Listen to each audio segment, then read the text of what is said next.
whakarongo ki te tangi a te korimako. Kōrero flowing out the hook of force. Kaupapa relevant, kaupapa out of bounds, kaupapa exigent, kaupapa paramount.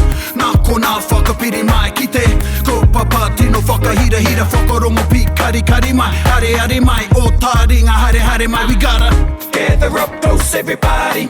Gather up close everybody. Kani move that body. Kani move that body. E te iwi tēnā koutou katoa. E rongo anau I te aroha I te mea ko ahua roa. Hari te mea, he roa rawa engari. I missed one last week. I was there, but I wasn't. Yeah, he took Nera, and you took responsibility of the show, didn't you? Actually, took all this limelight. I ate it all up. Kamihi kia koe. O tira kia koutou, nau mai hoki mai to this instalment of Taringa, brought to you by Te Wānanga o Aotearoa. Anei māua, ko te puaheiri e miha tēnei kia koutou.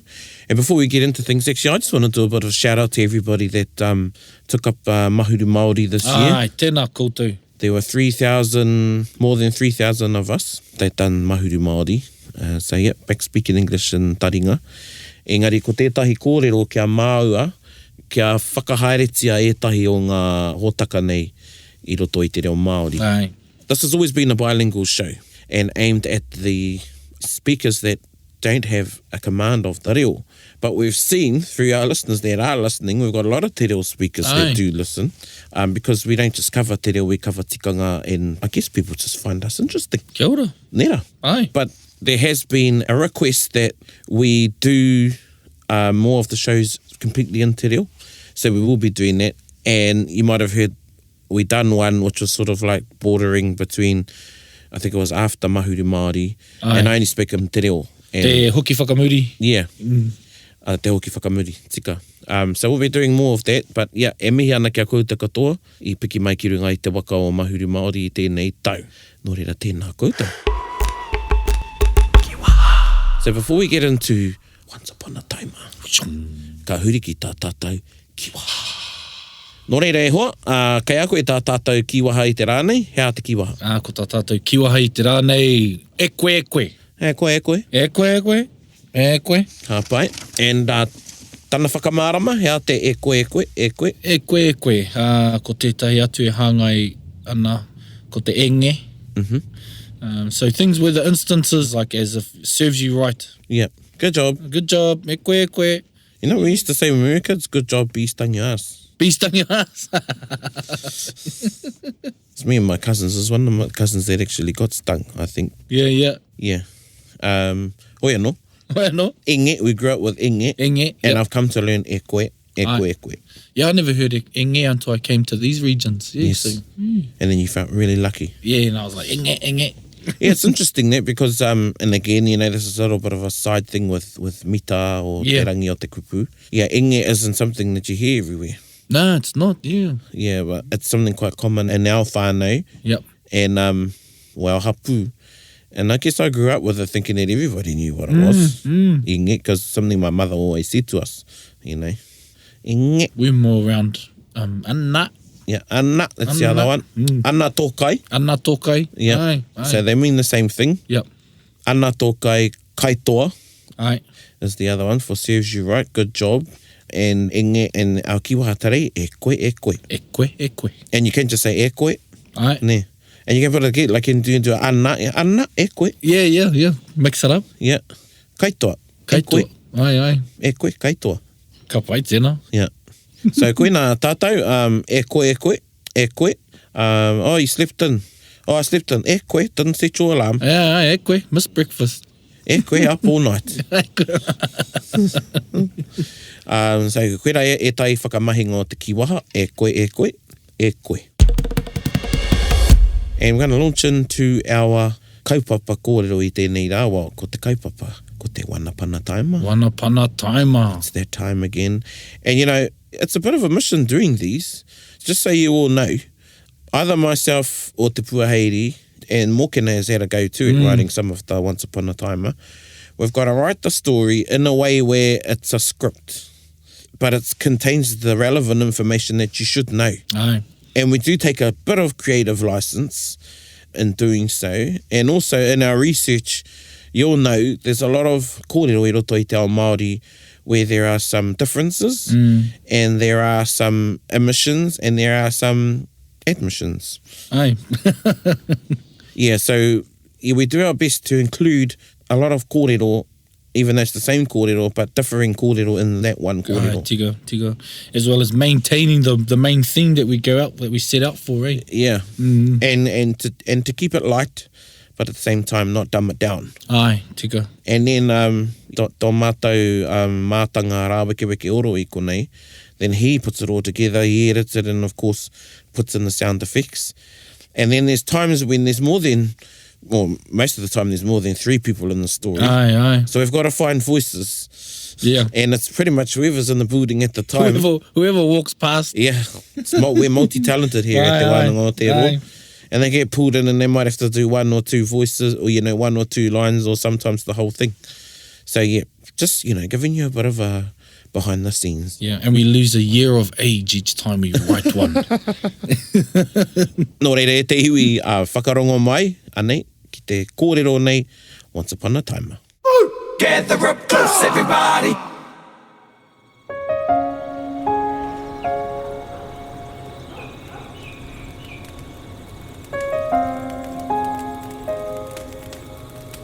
Koro, are you going to tell me the one about Maui? Maui and Tununui or Maui and Mauika? Oh, no. Maui and Tamanui te rā. Yeah, it's a cool one. Koro and Moko, I'm going to tell you about the great Tāne. Oh, yeah. Tāne is mean as. Strong too, eh, Koro? He pushed up Ranginui above and Papatūnuku below. And he got the stars, eh? Oh, yeah, that's right. He kicked his baskets and Marawake. We have the Milky Way, but we call it Te Ika Nui o Te Rangi. Tika tēnā, Moko, engari kaua hoki ko Tāne. You know all the stories about Tāne. No, I'm going to... Oh, what about Rata? I like that one. He's sort of the anti-hero type of guy, eh, Koro? Yeah, pai tēnā, kōrero. Make sure you do your karikia. Otherwise, e koe. Yeah, Rata, he was mean. Yes, he was, well, eventually. But ka rea hau e kōrero mōna. My story is not about Rata, or Tāne, or Maui. My story is about Tāwhaki. Oh, Tāwhaki. Koina, Tāwhaki. Oh, yeah. Nah, I don't know who Tāwhaki is, Koro. That's right. And that's why I'm going to tell you about him. So you'll know all about him, just like you know about Maui, Tāne and Rata. Ka rawe, Koro. So, me timata kiwhia? Mōhio koe. Oh yeah, tika. Once upon a timer? Yes, once upon a time. There lived 2 atua. He mai te rangi lived in one of the lower heavens of the 10 heavens. His wife was Uetonga. She was from one of the upper heavens, closer to the gods. She was very beautiful, tino a tāhua, and yet humble and peaceful. There came a time when they both wanted a child, a son. They both did a karakia together, asking the gods to bless them with a child. They asked for a strong son who would have a strong body, a strong mind, and a strong wairua. This was the kākano they asked for, to grow in the wharehangahanga of Uetonga. Weare. Is that what you do, Koro, when you want to have a baby? A karakia? Is that what my parents did? Yes, Moko, I'm sure they had a karakia asking to be blessed by the gods, but your mātua played a big part in how you were made too. But that's another story for another time. Nō reira, when they had finished their karakia, to bless them with a kākano to grow in the wharehangahanga of Uetonga, they waited.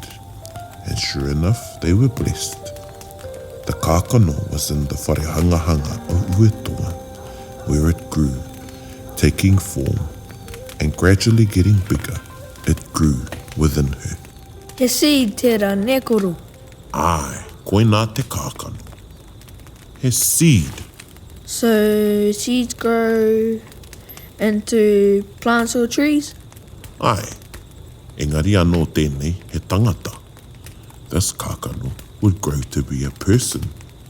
Was I a kākano too, Koro? Ai, taku moko puna. And like the kākano of him and Uetonga, you have a strong tinana, a strong hinengaro, and a strong wairua.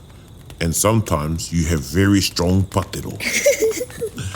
Now, getting back to the growth of the kākano. There came the day when the kākano which was blessed by the gods would be born. Tāwhaki, Koro? Koina, ko Tāwhaki. When he was born, ka hiko hiko te wira. The lightning flashed in the heavens. Ka papa te whatitiri. The thunder crashed. All signs that a child of great mana who would do great things had been born. Tāwhaki was born with a full head of thick, long makawe. You could do with some makawe, Koro? Yes, I could. Maybe I should ask him and Uetonga to do a karakia for me. Weano. Not only did he have a full head of makawe, he let out a big tihe, a big sneeze, which was also a good sign. Tihe mauriora. Koina. He also had a really loud cry, another tohu that he was well and full of life. He was also very handsome, even as a baby. Ka mutu pea tana pūrotu. His parents carried out all the tikanga they needed to, like the cutting and tying of the pito and the washing of Tāwhaki. Hema took the whenua to be buried in the whenua. This was so Tāwhaki would always have a connection to his whenua, his place of belonging. When the pito dried up and dropped off Tāwhaki, Hema took it to a rākau where he put it inside, hiding it away. Why did he do that, Koro? Well, the whenua connects you to the whenua. This is a symbol of your connection to your whenua and to Papa Tuanuku. One day, you will return to her. We all will return to her. The pito is a tohu connected to your growth in life. Our tūpuna would put the pito in a rākau, a tree, with the tūmanako that the child who the pito belonged to would grow up strong, like a great tōtara or kauri. Some would put the pito in a big toka, with the tūmanako that the child would be as strong as a rock. Nō reira, this is what Hema did. As Tāwhaki grew, his mātua would sing to him and kōrero to him, nurturing him in the ways of the tūpuna. As Tāwhaki grew, Hema and Uetonga had 2 more children, another son named Karihi and a daughter named Pupumai. They all grew up together, but the children did not know who their tūpuna were, their koroua and kuia. Oh man, that's sad, Koro? I can't imagine growing up without you, Koro. Koina moko. I can't think of not having you in my life either. But this is how Tāwhaki and his teina, Karihi, and his tuahine, Pupumai, grew up. No nani and no koro. Oh, ko Karihi te teina, ko Pupumai te tuahine. I remember you telling me, Koro. Tuakana is the older brother of a male, or the older sister of another female. And teina is used for the younger brother of a male or the younger sister of a female, ne? Tika, e mea ana koe. And the sister of a male is called a tuahine, and the brother of a female is called a tungane. So I wouldn't call my younger brother tungane, Koro? Kōrero wātu. No. Oiano, back to Tāwhaki, ne? Before he was born, his tūpuna had told his mātua, his parents, that they should name him Tāwhaki, and that they must nurture his growth to be a strong man, strong of body, strong of mind, and strong of spirit. As when he gets older, he would have a big job to do. He would travel up to Ngarangi Tūhaha, the heavens, to bring back mātauranga and karakia for everyone. Weare, He mahi nui tēnā nera e koro. This sort of sounds like what Tāne did. He tika tēnā. Ko ia no, Tāwhaki is also acknowledged for climbing up into the heavens to bring back mātauranga for the well-being of the people. That's another one of the many kōrero of Tāwhaki that I'll tell you another time. So, his mātua listened to what his tupuna had said. They brought him up, teaching him the ways of the tupuna and teaching him the many karakia to help him in life. How did he learn the karakia koro? That's exactly the pātai he asked his father. And he said he would teach him at night. Mārama, I can see why his papa said that. I like listening to your stories at night, koro. I don't know why. It's not the same in the daytime. Ai, herere ke te awatea.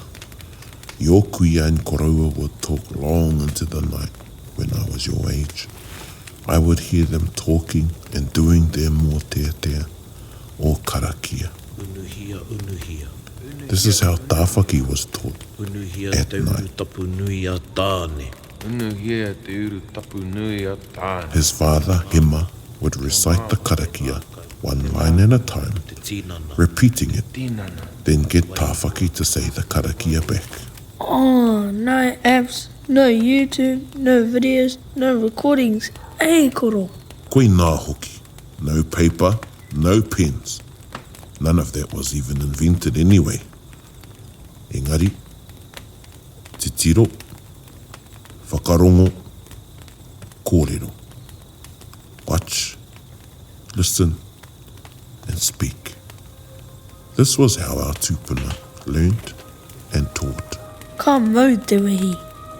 Hema and Uetonga had also done karakia, so the karakia that were taught would stay with Tāwhaki forever. Oh man, I need some of those karakia to help me with my schoolwork. I'll teach you a karakia to help with that. One of the many magical things about karakia is their ability to connect your aspirations with your will and belief to do what you need to do. Mind over matter, hey koro. Koe a kei a koe. Tāwhaki learned the karakia to start mahi, karakia to perform the various tasks he needed to, and karakia for when something is completed. Sounds like how Tāwhaki was brought up. Set the scenes for a lot of what we do today, hey koro. Ai moko, You're always doing karakia, and I feel better when we have a karakia before we go away. Or for everything, really. koe nā te hāngai. Our tupuna had karakia for everything, and not just for when things were going bad. Now, Tāwhaki had grown into a young man and began to go to his waiwhakata, his mirror pool, rangituhi, to brush his makawe. It wasn't until he looked in rangituhi that he saw how handsome he was. He didn't know then that this was going to get him into trouble one day in another land across te moana tā pokopoko a Tāwhaki. Oh, so the moana tā pokopoko a Tāwhaki is named after Tāwhaki. Duh, of course. But how did it get its name? I mean, what's the kōrero behind it? Ka nui tēnā e taku mokopuna Pākiki. I'll save that kōrero for another time. Oh, Koro, what a boot up guy. You can't just end the story like that. You know how you said Tāwhaki didn't have an app or YouTube? Well, it's like kōrero tukuiho, handed down kōrero. It's not a series you can binge watch like some of those programs you're into. Nō reira, you'll have to wait for the next episode of Tāwhaki. Oh, okay, Koro. Ka mutu, it's late. I'm going to have a cuppa then go to bed. Your nana will give me an earful for letting you stay up. Just tell her you were teaching me, just like Hema and Tāwhaki. Ka pai, kua kokoe. Before you go to Moi, think of the teachings and the kōrero I gave to you. Ka pai? Ai, Koro, ka pai. Oh, can we say a karakia before I go to sleep? Ai moko. But the karakia won't work unless you brush your teeth too before you go to Moi. Yeah, you're funny, alright, Koro. E o e rangi e te wāhingaro, tauwhirotia mai rā tēnei mokopuna. Kia uhoki roto i aia ngā kōrero tuku iho a rā taumā. Kia utana Moi, Kia parangia e te moe nui, e te moe roa, e te moe te huri huri. Puta ki te ata pūao, puta ki te ata hāpara, korau noa, korau ora. Tūturu e roa whakamaua, kia tīna, haumi e, hui e, taiki e. Oh, kia ora, koro. Love you.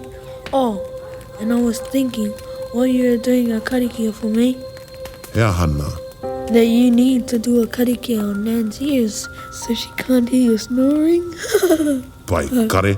Mahia o niho and get to bed before I karakia your cheeky mouth.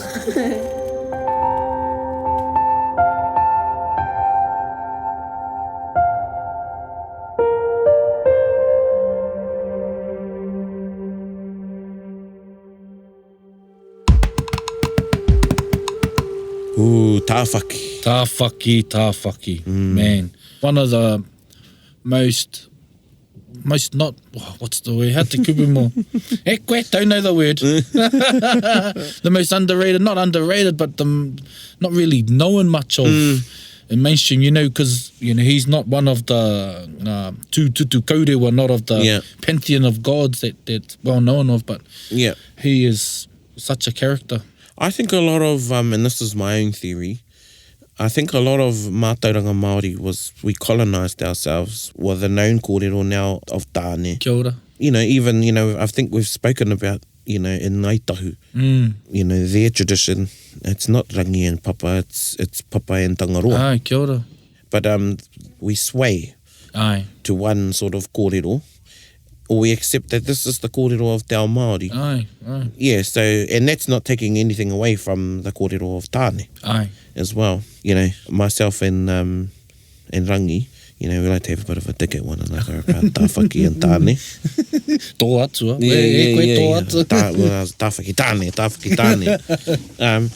Maybe, you know, who's to say that they both didn't go up and actually there's 6 baskets? Well, koina oki oku whakaro. There are some things there where I like to think that they were at different times, but I shan't go into too much kōrero, but yeah. And that's one kōrero about Tāwhaki, it's about getting ngā kete o te wānanga. And there's other kōrero as well. Other kōrero, such as, you know, the one that we may have spoken about. And if you have any pātai about that kōrero, pātai mai i runga i tā tātou whārangi e pukamata. We can't take away from Tāwhaki is in the karakia, it's in the mōtete, so it's definitely a part of our kōrero te kuiho. Koina te once upon a time mai te rānei. Sorry, did I cut you off? Did you have something to add? Quick. No, I was going to say, you know how you're saying that we were saying the colonised way swayed towards some kōrero. It really is like that, I think, you know, because it goes to about when we start reclaiming our knowledge, we go to the first things of printed. And perhaps the first things that were printed, we talk about Elsden Best, and he had a lot of things on tāne, and of course he was writing kōrero that a lot came from the Tūhoe area, so it's no surprise that it could be like that. Yeah, definitely. Tautoko, kōrero. Now we're going to go to, we haven't done this in a while, nera. We're going to go to one of the pātai we've had through our Whārangi Pukamata, our Facebook page, and man, there's some really good pātai here. But the one we're going to look at is the different, someone asked, and this person's name is Wix Hetaraka, nō reira tēnā koe Wix Hetaraka, and this is the second part of Wix's pātai. The first part is in relation to Hawaii. We'll leave that for another time. So this is pātai tuarua. Hea te rerekētanga o te pōwhiri i te whakatau. So what is the difference between pōwhiri and whakatau? Good question, and this is one that's asked quite a bit. In conversation, I'll say. Tika. And as for those that work in corporate spaces, I think it's really important to be able to define that, especially if you have to put cultural practices within the policy. I think it is. Yeah. I think a whakatau is primarily an opportunity for one party to mihi to the other. Kia ora. And it's bereft of maybe the bells and whistles that a pōwhiri will have, but nonetheless it maintains the qualities and the principles of pōwhiri in that it's an opportunity for one side to acknowledge the other in a formal setting. But usually there won't be a karanga. Although I have attended whakatau and I've been told, it's just a whakatau. And just a whakatau. Yeah. I think we need to stop saying that. Yeah, tika. Yeah, and I think too, another time I've heard it used a lot is at events. Right. And there won't necessarily be a pōwhiri before the event, and the event or the kaupapa, he kaupapa Māori tēnei, could be a conference or something like that. And they'll have a somebody welcome, could be a kaumātua or someone of standing within that particular kaupapa, and they will whai kōrero, and they will mihi, and they will acknowledge those that have come to the event, and that is seen as a whakatau. Kei te whakatau koe I te manuhiri. So yeah, but back to what you were saying about the corporate, it's something that you hear a lot in offices and things like that. So is there a chance for the people that have been given the whakatau for them to reply? Yes, well, or is that in some instances, you know, if they've had something whakatau in a corporate setting, there is a opportunity there for the reply. And again, it'll go back to the kawa of either tāututu or paeke. Kia ora. So those are still present. That kawa is still practiced and the tikanga is still practiced. But then there are instances of whakatau, e.g. an event setting that I was speaking about, and there won't necessarily be an opportunity for somebody to reply or given an opportunity given Kia ora. for the reply. Nō reira, those are sort of two types of whakatau, I guess. Yeah. So those things you can't really define, you probably would do it according to the situation, eh? I could imagine, so say if you're doing a whakatau, say for, say, wakaama, and everyone, you know, ngā motu katoa, te moana nui a kia Taima nei. Yeah. How would they find time? So yeah, I could imagine that just doing a quick whakatau, or, you know, incorporating whakatau in the beginning of the day's sessions, right. We had, you know, I nā tata nei hara mai tētahi kura, no roto o taki. Right. Nō reira, mihi ana kia koutou, te kura o whakatupuranga rua mano. And I took them around, and nei Ngāti Raukawa te au ki te tonga. And they were coming up here to learn about Raukawa ki uta. And I took them around to some of the significant sites up here and places like that. And then we had lunch at the pā. And I hadn't organised the pōwhiri. But I thought it would be nice if we go there for lunch. We pulled up on our bus, we got out of the bus, and I said, kei te pai, ka whakaiake Māori noi ho tātou ki runga I te marae. We just all walked onto the marae, and I found if any of the wāhine that were in the group wanted to karanga, then they would feel to do so. And we just walked up to the whare, and then we went in, and everybody just sat along the walls and things. There were a couple of chairs, and then I tūau ki te mihi, I tūau ki te whakatau I a rātou. Ka pai. I runga I te marae. So I think if you break the word down, te whaka me te tau, is to make the person tau in that setting, to whakatau them. Kia whakatau I o rātou whakaaro, kia whakatau I a rātou ki runga I te kaupapa, kia whakatau hoki o rātou Māori. Nera, nō reira, ki au, koe nā e tai āhuatanga o te whakatau. Pai. So, in a Pākehā way, to say whakatau is an informal way, is that right? How do you mean? Like, you know, people go, you know, we're always trying to find Pākehā equivalent. So, a pōwhiri in a lot of senses will say, yeah, this is a formal way of greeting or, you know, having people into a marae. Whereas a whakatau is an informal way. Does that... No, I think whakatau is still formal. Yeah, I see. But it doesn't contain all the aspects of a pōwhiri. But it still maintains the principles of a pōwhiri, which is the ritual of encounter. Ka pai. Yeah. So this is the point I'm trying to make, is that, like I said, we're trying to find ways of explaining it in a Pākehā way, or trying to find differences where I think, to discard the idea of it being informal, that there are still formalities in it that Absolutely. need to... Yeah. There are still formalities in it, and it is still a formality. So my next question, can... hei ana te wahine te whakatau te manuhiri? Again, whakatau still, it holds on to, maintains the concepts, the key concepts of te ao Māori and pōwhiri. So I don't think it's correct for a woman to whakatau somebody. Now, if she was the CEO or the boss, again, those that are knowledgeable in tikanga will guide the process of the whakatau or the pōwhiri. And it would be after the formal whai kōrero or mihi, after that is completed, then it could be given over to that wahine e noho nei hei rangatira mō tērā kaupapa. Ka pai. Yeah. Ai. Kia ora. I think a lot need to hear that, and actually you need to hear why. Yeah. Yeah, so they still maintains their formalities. Koina. Me whakarongo pi kari kari. When we have pōwhiri, when someone starts a new job and they go to the pōwhiri, and then there's that thing of whakawhiti where the person crosses the floor. Yeah. What type of practice is that? Is that something old? Is that something new? I've always been under the understanding that once you finish, ka mutu ngā mahi tapu, ka kaitahi tātou, ko tangata whenua katoa. We're all one after that part, that formality. Yeah. I think it's a symbolic thing that we've adopted. Yeah, seeing the crossover of your former colleague or your friend who's now not your colleague. They're going over. So, yeah, in some places do it, in some places don't. And I've had instances at mahi where we haven't done it, and the manuhiri are ready to bring them across. Yeah. My thing is they're the first ones to come in the hariru line, or they come around. Yeah, and it's up to whoever's hosting the pōwhiri or the whakatau. It's up to what tikanga they're going to observe. I'm of the personal opinion that, it's no need for that. Yeah, and them to lead the hariru line is probably just as symbolic as it is awkwardly crossing and then finding a seat. Yeah, because I've seen it done in an awkward way. I've seen all sorts of ones like that. Yeah, or there's not enough seats. And then... Or they forget that, some of the pōwhiri are combined. And, there might be someone of a bit more status or standing. And only that person gets the seat. Gets the mihi, so others get left out. So if you're listening to this, those of you that are organising these things, think about it. Whai whakaro, Yeah. Do you really need to do that? And if you're going to do that, make sure it's done for everybody. Yeah. Kia ora. Ka nui tēnā mō... Ka nui tēnā. Yeah. I roa tāwa kōrero I tērā pātai. Engari pai, tino pai.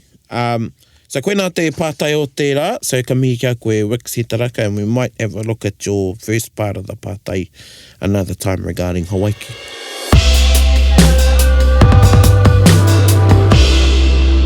Koe anō. These teachings are a part of who we are, and they're part of our kōrero tukuiho that we give down to our up-and-coming generations. I runga I tērā whakarongo mai ki tā tātou waiata, te waiata o te wiki.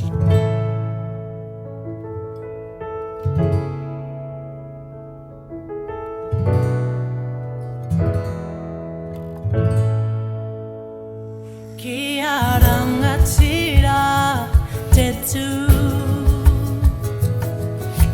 Anga tamariki moko puna Kia rangatira te tū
waiata whakamauri tau. Pai tēnā waiata. Yeah, and kamihi ki te reo waiata ki a hine moa. Ai, tēnā koe hine moa. Yes, and I hope everybody enjoyed that waiata, moko puna.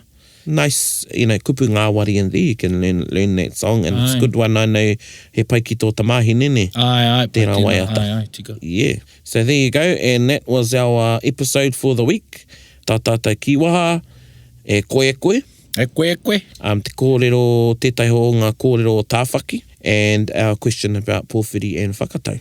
Any closing remarks, te puaheiri? Ka, te rahi hoki o ngā kōrero ko riwha i a tāua, i a tātou i tēnei Taringa, tēnei, putanga, no reira, mihi ana kia koutou e tuku tonu mai ana e tahi pākiki pātai rānei e tā tātou whārangi. Tukuna tonu mai. Tukuna tonu mai a koutou pātai, meo koutou whakaaro. He āwhinatanga nui. Era, ki te whakahihiri o māua mahara, ki nā kaupapa kei mui te aroaro. So thank you again for your contributions on the Facebook page and the messages, and wherever you are listening in the world, if you're from Aotearoa, if this is a bit of home for you that you can listen into once a week, then ka pai tēnā. Mihi ana kia koutou o Guernsey. Yes, Guernsey. Kei whea noa Guernsey? E aua. Might meet some of you. I'm travelling to Germany next year, so and some other. I don't know if I'll have to have a look where all the other listeners are. And plan your trip and buy their couches. If we had the budget, we'd go around the world and visit everybody. Well, we could do. Fantastic? We'd have to do Taringa ki Tāria, Taringa ki Cuba, South America. South America. So mihi ana kia koe te katoa. O tira, e ngā taringa e tata mai nei te kāinga Aotearoa whakawhitiasa ki te waipouna. Me mihi ana kia koutou, ko māua tēnei, ko te puaheiri, e mihi atu nei i te ipurau o te wānanga o Aotearoa. Tēnā rā koutou katoa, hei ko nā mai rā. Dudes.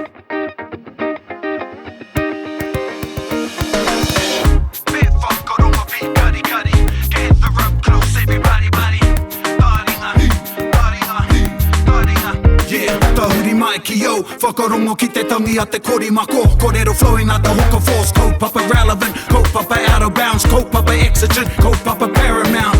Nā ko nā whakapiri mai ki te kaupapa tino whakahira whakarongo pi kari mai, hare mai, o Taringa hare mai. We gotta gather up close everybody, gather up close everybody. Kani move that body, kani move that body.